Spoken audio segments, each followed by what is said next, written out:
Okay, so we're looking to find dimensions that give the smallest perimeter of a rectangle with this given area, and then we want to find that perimeter. So I think, at least for me, as I work through questions like this, it's important to just start the question off by what are we trying to maximize or what are we trying to minimize, right? Kind of stating that to begin with. So we are trying to minimize the perimeter, right? And we see that language up here at the top. We talk about smallest perimeter for a rectangle, right? So what exactly does that look like? Well, what's the perimeter of a rectangle? P is 2L plus 2W, right? So this is going to serve as our objective function. So this is the main one that we're going to work with throughout this question, but not the only one that we're going to work with. The other piece of given info, so I'll just call it other given info, is this part up here where it talks about the area. So if you see right here, we have an area of 36 inches squared, right? So that other info is area still of a rectangle, right? So that's base times height, but you know what? I'm going to match my letters, so I'm just going to say length times width, okay? So this is considered a constraint or a secondary function, if you will, of the original.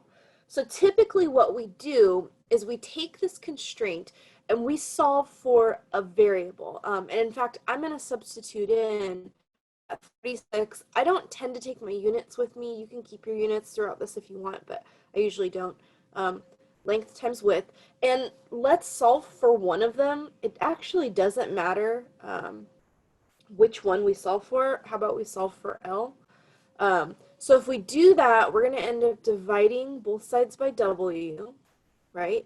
And we're going to get, I'm going to write it on this side, L is equal to 36 over W. So these are two equivalent forms of the same equation, right? But this form is a little more helpful for us to use.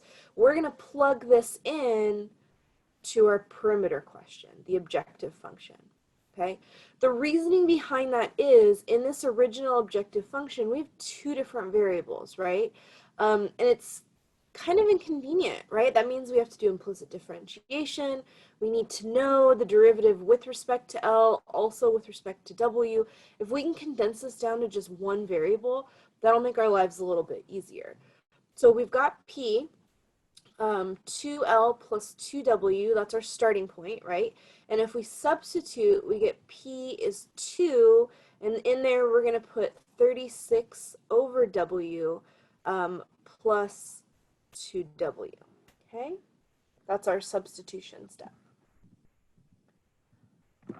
Okay, so now what we want to do, I would clean it up a little bit. I think that's just me. So I'm going to write this as P, this is 72. I'm going to write this as W to the -1. Again, I'm trying to think ahead to, we're trying to take a derivative, and this fits my derivative a little bit nicer, plus 2W. So now when we differentiate both sides, and we're going to do it with respect to W, so differentiate with respect to W, we end up with, a lot of times I just write dp, dw, you can get away with p prime, I guess. We get -72 w to the -2 plus 2, and again, I'm just going to rearrange my formatting here.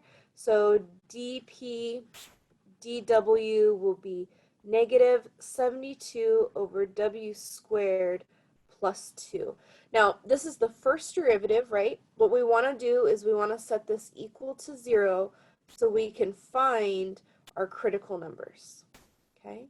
So we get -72 over w squared is actually equal to -2. I'm just going to make both sides positive.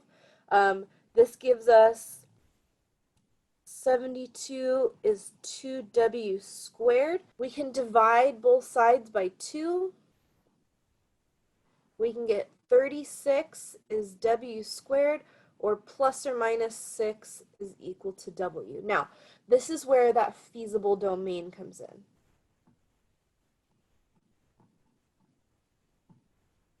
Right? W is a measurement, right? Which means that W needs to be greater than, I guess it could be equal to 0, probably not, or equal to. I mean, you could make a case for it, but it needs to be at least 0, right? Again, as a measurement, this negative does not really make sense. So we're going to toss out or throw away this W equals -6. It's not part of that feasible domain. So we end up with W is equal to 6, and our unit here was inches.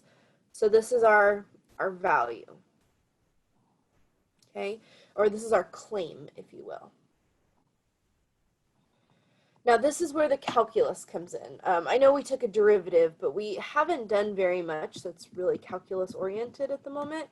So the next thing we need to do is we need to verify this is in fact a minimum. Okay, so verify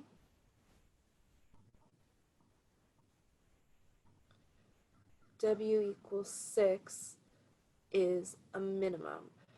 You could use the first derivative test. My preference, though, is usually to use the second derivative test. I'll show you why right now. So if we take this first derivative, okay, we have dp dw is -72 w to the -2 plus 2, and we do another derivative, right? So that's d squared p dw squared is equal to, if we multiply this, we get 144 w to the -3. There's no more plus 2 attached to it, right? By the second derivative test, this w is equal to 6 is actually an extrema, right? Or potential extrema, right? W equal to 6 is we'll call it a critical number at this point, right? So we want to plug that in here. So we've got at w equals 6, d squared p dw squared is 144 over 6 to the third power, right? So what we're interested in is this a positive or a negative value? Again, I don't necessarily care what 144 over 6 cubed is. I just care that it's positive. So according to the second derivative test, this tells us that W equal to 6 inches is a local or a relative minimum, okay? So we need this orange and green part over here, this part, to verify, yes, it is in fact a minimum, okay? That's a really important step of these optimization questions. Otherwise, we're just doing a little bit of calculus and a lot of algebra. So we have this answer. We were able to verify, yes, it's a minimum or local minimum, right?